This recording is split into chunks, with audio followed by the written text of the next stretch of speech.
안녕하세요. 저는 의사로서는 35년 차, 타투이스트로는 25년 차, 치매 환자에게 타투를 해주고 있는 메디컬 타투이스트 조명신이라고 합니다.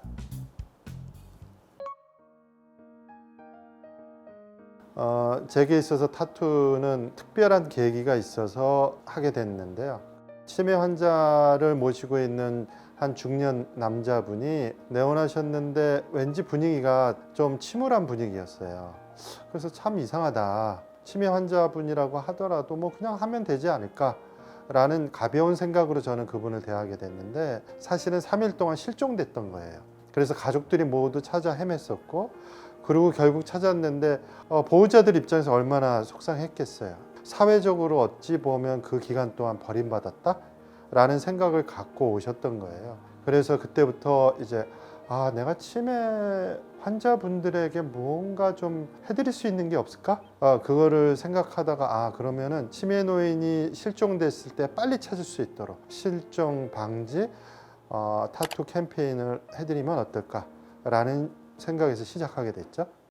치매 예방 프로그램은요, 환자분의 팔에 타투를 새겨주는 걸로 시작됩니다. 타투 내용은 가족들의 이름, 전화번호, 그래서 연락처를 적어드려서 빨리 실종된 치매 환자분들을 찾을 수 있게 하는 프로그램입니다. 치매 환자분들이 실종됐을 때 상황을 우리가 잠시 생각해 보면은 자신의 소지품들이 없어지는지도 지각하지 못하는 경우가 많거든요. 그때 몸에 남겨져 있는 타투를 통해서 연락처를 알 수 있다면 더 효율적이지 않을까 싶습니다.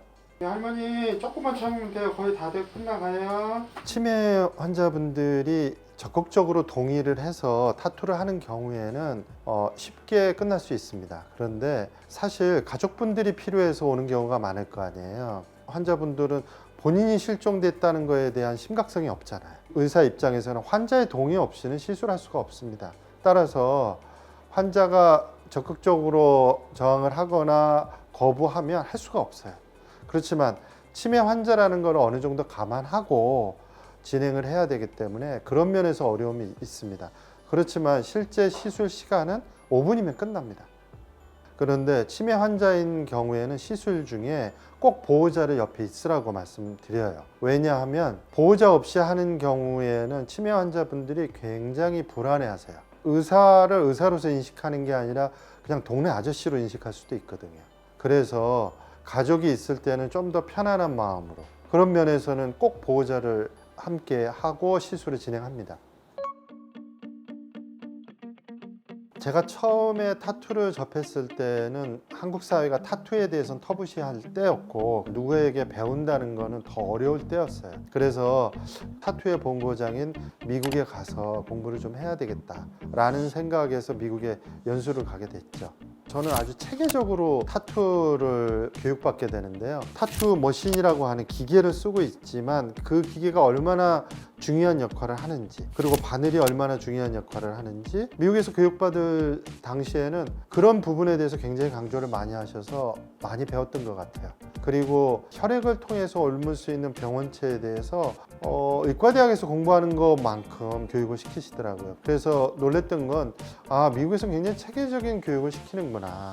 그냥 타투라고 해서 그림을 잘 그리는 걸로 끝나는 것이 아니라 신중하고 체계적으로 타투를 다루고 있구나 라는 걸 느끼고 왔습니다.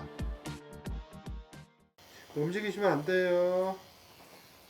도전을 저는 소비라고 생각하지 않고 투자라고 생각하거든요. 그 결과를 언젠가는 다른 방식으로라도 보상받는다는 것에 대해서 늘 확신이 있었어요.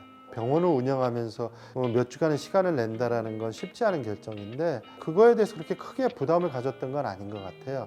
이 시간이 나에게는 소중한 시간이 될 거고, 그리고 그 투자를 통해서 언젠가는 좋은 성과가 나에게 올 거라는 확신이 있었기 때문에 과감히 가서 열심히 배웠습니다.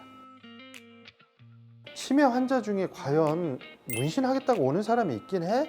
이렇게 물어보더라고요. 근데 저는 실제로 하고 있거든요. 그리고 앞으로도 하고 있을 거고. 다만 제가 좀 아쉬웠던 점은 제가 생각했던 것만큼 많이 오지는 않으셨어요.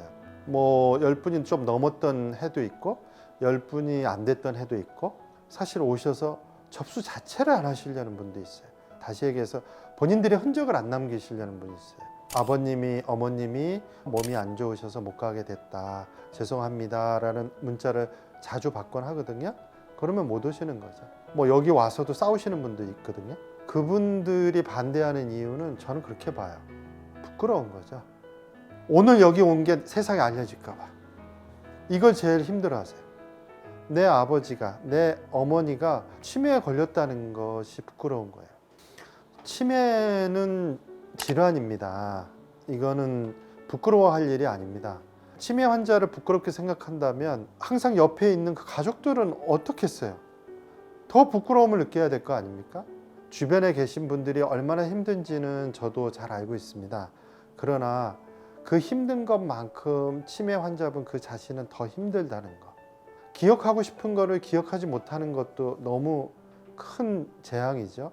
그거를 이해하시고 견뎌내 주셨으면 좋겠고, 또 한 가지, 치매라고 하는 질환 자체가 단지 가정의 문제만으로 우리는 국한해서 보려고 하는 경향이 있는데요. 의사 입장에서는 적절하지 못한 환경이라고 생각해요. 왜냐하면 우리는 계속 늙어가고 우리 사회도 계속 늙어갑니다. 그러면 나이 들어가는 사회에서 치매는 피할 수 없는 질환이에요. 실종되는 분들만 10,000명 이상이 된다고 그러지 않습니까? 치매 환자분들을 케어할 수 있는 마음의 자세가 되어 있어야 되지 않을까 생각합니다.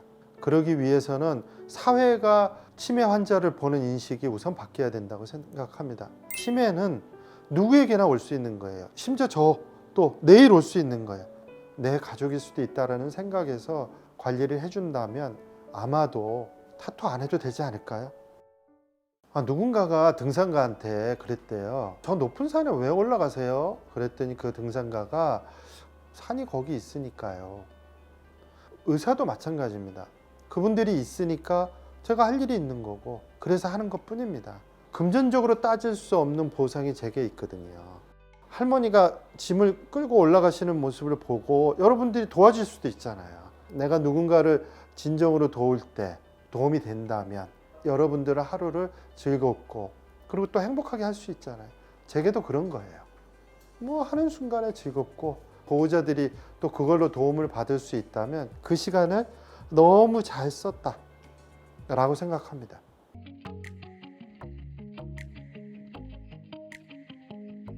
많은 사람들이 당신의 꿈이 뭐냐고 물어보시는데 저는 지금 현재 꿈을 꾸고 살아요. 이거를 10년, 20년, 뭐 또 30년 이상 할 수 있다면 그게 제 꿈이에요. 그리고 이 일을 통해서 어떤 사람이든지 그게 도움이 된다면 그분들 삶에 충분히 그건 꿈을 이루고 살고 있다고 생각하거든요. 그래서 저는 생일이 되면 생일상 차리지 마, 생일 선물 하지 마. 왜? 매일 사람들로부터 선물을 받고 있고 매일 감사하다는 말을 듣고 있고, 물론 다른 사람 생일도 챙기지 않아요. 치매 환자분들에게는 제가 드릴 말씀이 없어요. 그래서 보호자들에게 저희가 당부를 많이 합니다. 그 치매 환자분은 한때는 자상했던 어머니였고 또 한때는 자신의 몸이 망가져라 밖에서 일을 하셨던 아버지세요.